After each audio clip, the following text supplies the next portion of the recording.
So today we're going to look at what's up with WhatsApp. There's been a lot of public confusion and backlash around a WhatsApp update and really concerns about data sharing with its Facebook owners. And this has resulted in them pushing back a privacy policy update. It was initially going to prompt users on February 8 to accept updated terms to continue using the app, but it's now extended that deadline to May 15, largely, I think, because of the outcry.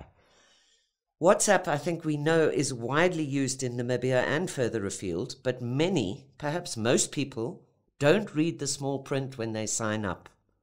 The data sharing announcement prompted many users to flee WhatsApp for other messaging apps like Signal and Telegram.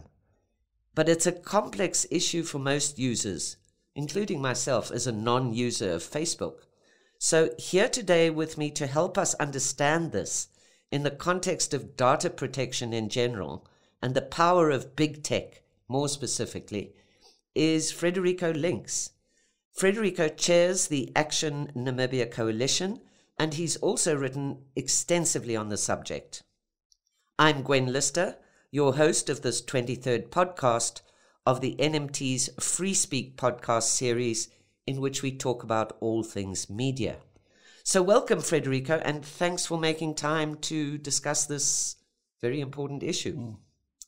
Thank you, Gwen. Maybe let's get right to it. As briefly as possible, could you share with us what this new WhatsApp privacy policy is really all about in layman's terms? Yes. So there's been a lot of, as you pointed out, there's been confusion. And this confusion is driven by misinformation and the mishandling of the public relations around this updated privacy policy. WhatsApp has now, and Facebook have now tried to counter this by issuing a statement. And you can get the statement if you Google WhatsApp privacy policy. Right. Which, WhatsApp has had to pay Google if you Google WhatsApp now, what comes up is that privacy policy because of this backlash over this updated privacy policy. But if you go to the statement, you'll see that, this updated privacy policy is largely affects businesses who interact with WhatsApp users. Okay. It is to make to give if you as a user, WhatsApp user, interact with a business through a business's WhatsApp account, that it allows that business to use whatever data comes out of that interaction in their marketing and to try and promote products to you, whatever. So it's largely affecting a WhatsApp user's interactions with a business that uses WhatsApp to reach its clients. It doesn't affect anything else. Your other private, your groups, WhatsApp groups, or your interactions, one-on-one interactions with other people. So that remains the same. Okay. So there's no sharing of your data with Facebook, as a lot of this misinformation has spread around. Ironically, on WhatsApp, I've received these WhatsApp messages of screenshots and everything with capitalized statements and sentences talking about how Facebook is going to sell your data and how it's the surveillance, how your privacy will be compromised, how your data will be made accessible for surveillance purposes, so on. I've received some of this from people. Who I would have thought would go further and look at some of this. Even communications people. Right. If you go to the WhatsApp statement if you Google that, just Google WhatsApp privacy policy, they explain exactly what it's about. Mm-hmm. But just to reiterate again, this is about WhatsApp and Facebook having mismanaged the communication, the PR communication around this this update to its policy. Okay. So your encrypted communication will not be compromised. Okay. This is what they're saying. Will not be compromised in any way. WhatsApp for private use remains as it's always been. It's just, as I said, and as they point out in the statement, it's just to enable them to create better data for instance, business clients who use WhatsApp to reach customers. So that's where the data sharing issue comes in between individuals and businesses. Okay, so it's good for people to know that really this is mostly about businesses and not about private individuals on WhatsApp. Yes. But that having been said, Frederico, in the case of people like me who aren't on Facebook, what does this new policy mean to us? Because I gather if you aren't on Facebook, you can't access WhatsApp at all. Can you speak to that? No, I mean, that is not what's going to happen. No. Okay. As I said, I mean, everything remains, according to the WhatsApp statement and the explanations they're now providing, everything remains the same. All right. Okay. And the wall between WhatsApp and Facebook remains in place. No WhatsApp data is being shared with Facebook, except when it concerns business. Except that's specific to WhatsApp. Correct. To businesses using WhatsApp. So it's not businesses using Facebook or so on. So that relationship, your private encrypted communications on WhatsApp, nothing is affected according to that WhatsApp statement. Okay. And we have to take their word for it. I mean, they sound earnest in the statement. They sound as if they just want to clarify this. And I mean, I'll take them at their word. But I mean, of course, if you want to question it and want to find out if it's really what they're saying it is, I suggest you make contact with WhatsApp and really, and try and get clarity. But as I understand it, over the next, because this updated policy now only will come into effect sometime in May.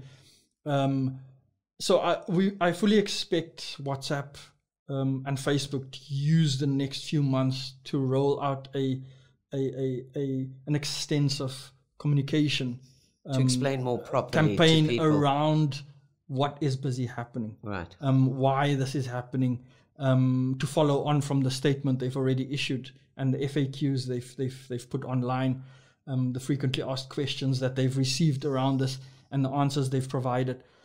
So then you can see, I suspect we'll see greater depth provided in terms of those concerns that people have raised. But at the moment, I mean, what they've already said is your private communications won't be affected. Will not be compromised. Yeah. Because obviously, Frederica, I mean, most people accept that really WhatsApp has appealed to users primarily because it guarantees the safety of their communications through end-to-end encryption. So as soon as people, I think, heard about this, they immediately, it set up panic, let's face it. And what you're telling me is actually that there aren't as many dangers lurking behind this move, if you like, and there's nothing more sinister at play with this thing. But I think, I mean, I think this is, as I said, this is part of this whole how misinformation has poisoned people's minds, right? And especially the misinformation that has come across platforms like WhatsApp, right? And led to all this confusion. Exactly. Yeah. That people now see, sort of sinister intent lurking in anything, in everything. Yeah. Where, in the past, privacy policies have been updated, and this sort of outcry wasn't there. Right. But now, after a year of all sorts of mis and disinformation spreading via WhatsApp, via Facebook, via all other social media platforms, people are sort of in that. People are confused. People are sensitive about what they're seeing, and and people are easily sort of herded into this panicked mode. Yeah. And you've already seen them. Millions of people have already migrated off to other off of WhatsApp to other apps. messaging apps, encrypted messaging apps. Yes. And some of them aren't as encrypted as WhatsApp. As exactly, that's another point. Frederica, just briefly, don't you think to a large extent what's fueling what you also say is a lot of disinformation, but a lot of confusion, perhaps genuine confusion in many cases, is the fact that WhatsApp said that European users, for example, won't see any changes to their data, even if they agree to the terms. So again, I think, don't you think people are asking, why is there this difference in approach and potential impact, perhaps, on WhatsApp users in different parts of the world? So, I mean, I think that's where data protection laws come in. So Europe has the General Data Protection Regulation, which is sort of the standard setting, strong standard setting data protection framework, which everyone else is now looking to, because it really provides for adequate, at this stage, privacy and data, or a relatively adequate data privacy protection. So, and that's why. So, what that it doesn't change for Europeans. What that means is that actually WhatsApp can't change as much to their privacy policy, within the for users within the European Union because of the GDPR. Right. But because such stringent privacy protections, data protections aren't in place in other places, the US and everywhere else, they are making these changes. Right. But in Europe, WhatsApp sort of stays unchanged. Get that. It's just in the rest of the world that we will now be faced with these new changes to the privacy policy. Okay. Just perhaps briefly a reminder to everybody that you're listening to Free Speak, a podcast of the Namibia Media Trust. So please check out a variety of our podcasts on SoundCloud. Frederica, we'll get to the question of data because it's a very important one just in a few seconds. Just briefly, though, you talk about business and WhatsApp. Now, WhatsApp has become more than a messaging app. It's also used by media. For example, here in Namibia, in our local context, the Windhoek Observer is among many media houses that puts out an online newspaper on this platform. So what are the implications from this perspective? Because that's conceivably a business enterprise. And by association, obviously, this may affect the public's ability to access information and communicate via these platforms with those online media. Can you just briefly speak to that? Yeah. So, I mean, I'm also just, sort of basing what I'm saying on the statements that I've read from WhatsApp and articles that I've read on this issue. So how I understand what's busy happening is the Windhoek Observer, for instance, will have access to if it's actually paying WhatsApp for a broadcast channel, right, for a business broadcast channel, then it will have access to data related to the people who use that channel to interact with the Windhoek Observer.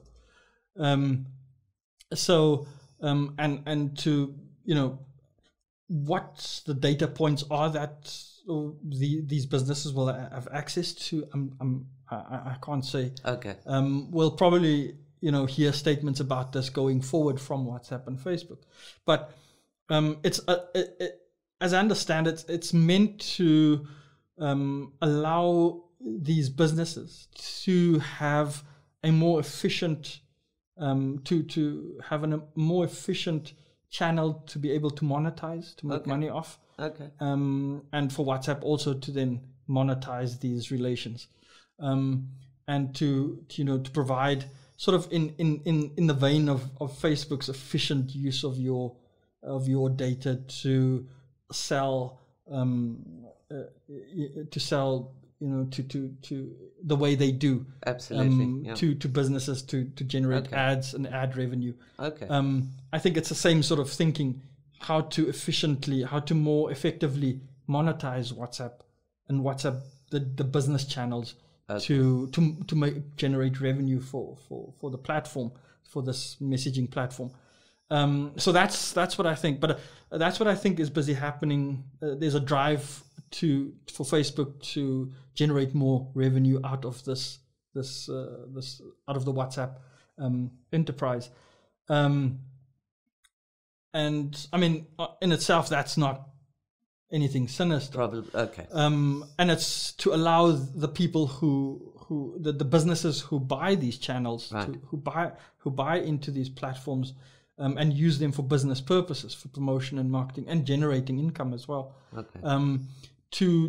To also then generate more income. Okay. And to in that way to have WhatsApp then also generate more income from these businesses. Up to now, basically, it's been in a sense a free for all for business, in the sense that, for example, the Windhoek Observer, and I speak under correction here, but presumably their online newspaper they put out on WhatsApp, and the ad revenue that accrues all goes to them. So right now, I suppose in this new policy, WhatsApp will get a slice of the pie. Is that the idea? Yeah, I mean, they always get a slice of the pie, right? Because I mean, but now I think, I mean, it's to improve that business relationship, right? To not just in terms of the business using WhatsApp and between the business using WhatsApp and WhatsApp, right? But also between the business using WhatsApp to generate business itself. Okay. And to be able to have access to data that speaks to how the people who are their clients through WhatsApp are using their channel, their WhatsApp channel. Okay. So, I mean, I suggest people go and read up on this. Yes. I might, if I've misspoken on any issue here, I apologize. It's just that's what. Okay. But anyway, it's an important point to put across that, I mean, so many of us, and I think we're all guilty of it, often don't read the small print. And I think what's happening now is that more and more we need to make sure that we actually do and know what we're signing up for. Exactly. But Frederico, to turn now to obviously the issue of data protection, which underpins everything really that we're talking about. Namibia doesn't yet have a Data Protection Act.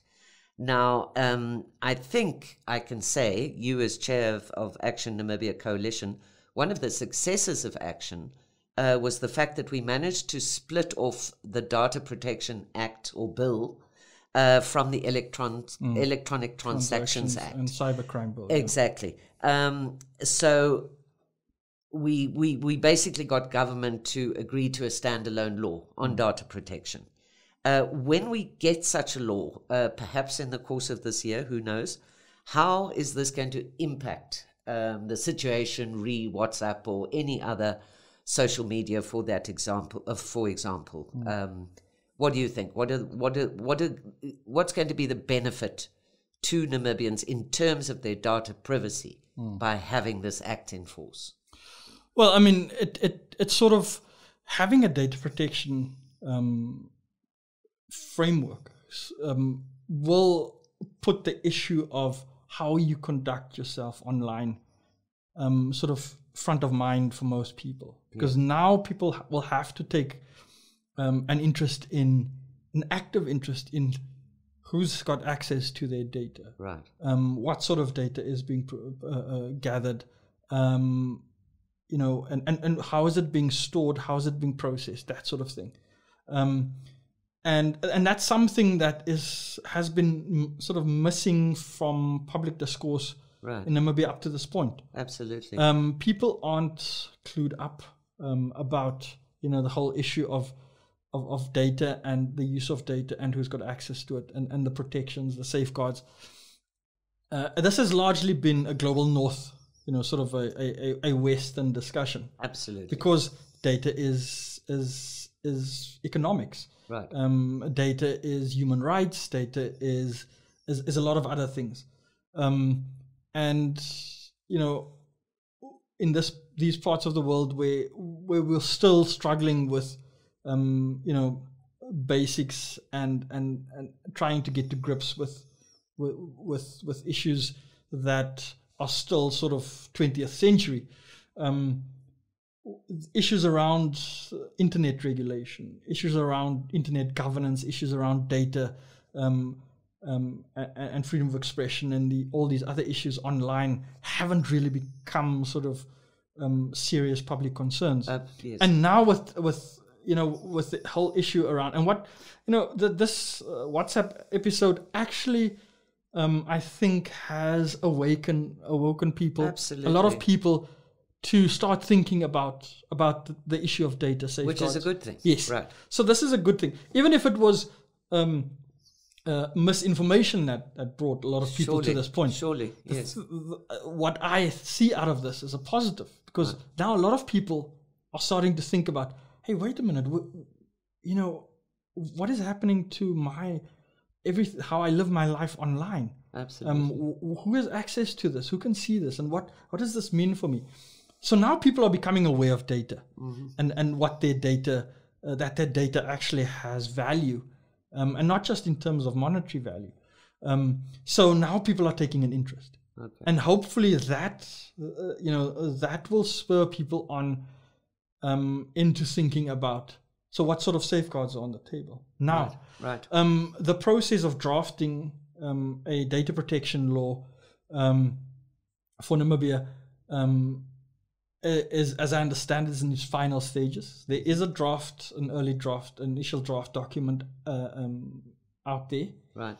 And I asked the Ministry of Information and Communication Technology in the second half of last year how far this process is, and I was informed that they still want the law to be tabled in Parliament before the end of the 2020-2021 financial year, which means before the end of March. Right. And we're at the end of January now, so we might actually see something tabled in Parliament before the end of March this year. Okay.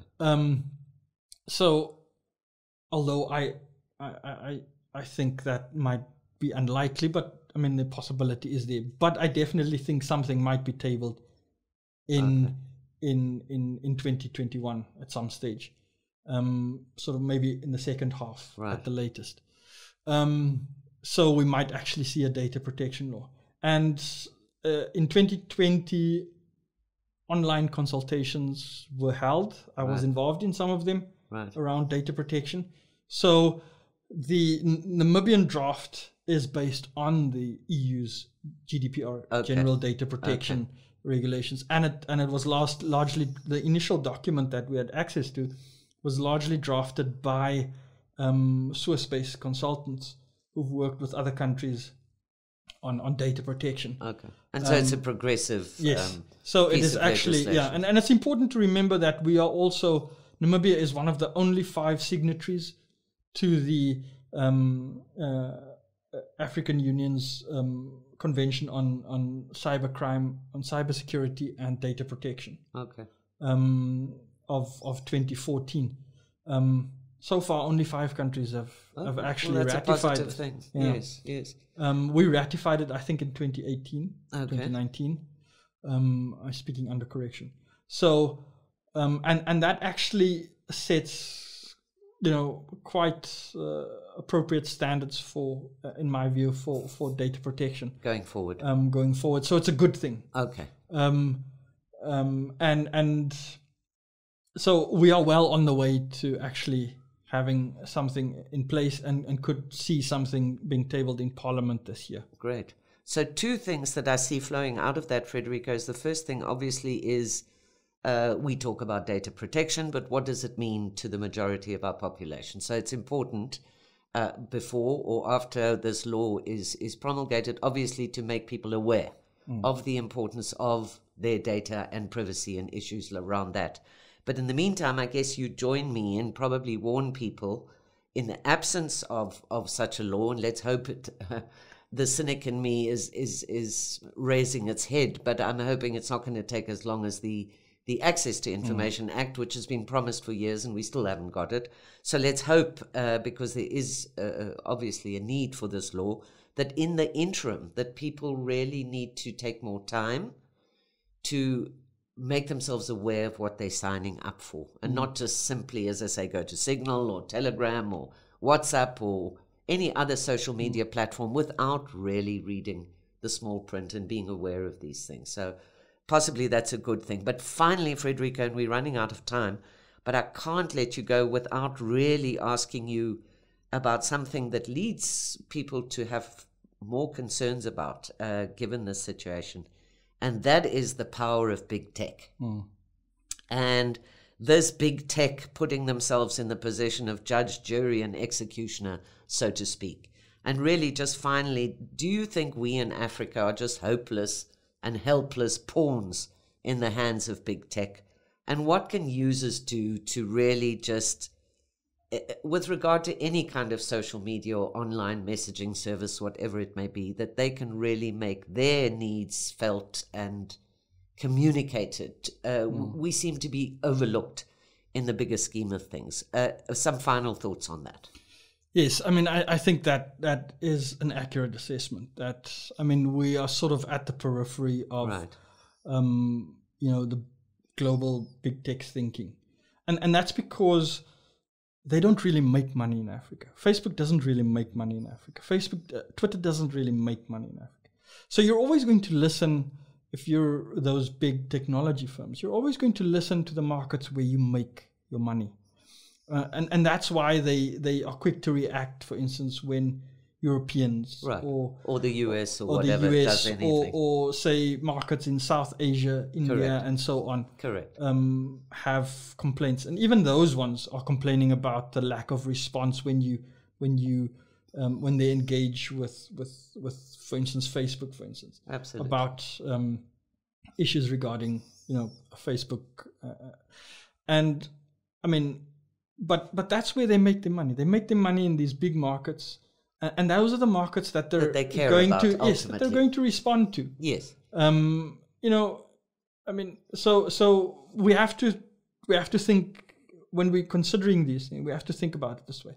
Now, that doesn't mean that we don't have a voice. There is a Facebook presence, for instance, in Africa. Right.